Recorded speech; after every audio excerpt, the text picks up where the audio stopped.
অনেকে আছে আমরা আল্লাহর কাছে দোয়া করি, কিন্তু যেই মুহূর্তে দোয়াটা করি ওই সময় অনুযায়ী অনেক সময় আমার দোয়াটা মঞ্জুর হয় না।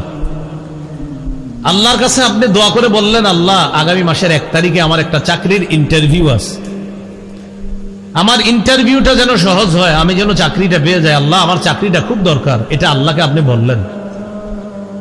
প্রথম কথা হলো আল্লাহকে যে এই মাসে পুরা প্রতিদিন বলতেছেন, এই যতবার বলতেছেন ততবার ইবাদত হিসাবে এটা অন্তর্ভুক্ত হয়ে যাচ্ছে, আপনার ইবাদতের লিস্টে এই বলাটা যোগ হয়ে যাচ্ছে, আবার সওয়াবও পেয়ে যাচ্ছেন।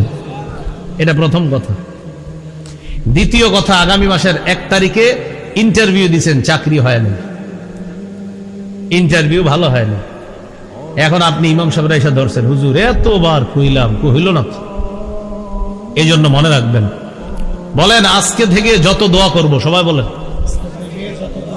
দোয়া করার পর 4টি কথা মাথায় রাখবো। 1, হয়তো আমার রব নগদ দোয়াটি কবুল করবেন। 2, নগদ কবুল না করে আমার জন্য যখন মঙ্গল তখন কবুল করবে। 3, আমার এই দোয়াটি কবুল না করে প্রার্থনাকৃত বিষয়টি আল্লাহ না দিয়ে অন্য একটি বিপদ থেকে আমাকে উদ্ধার করবে। 4, উপরোক্ত 3টি যদি না হয়,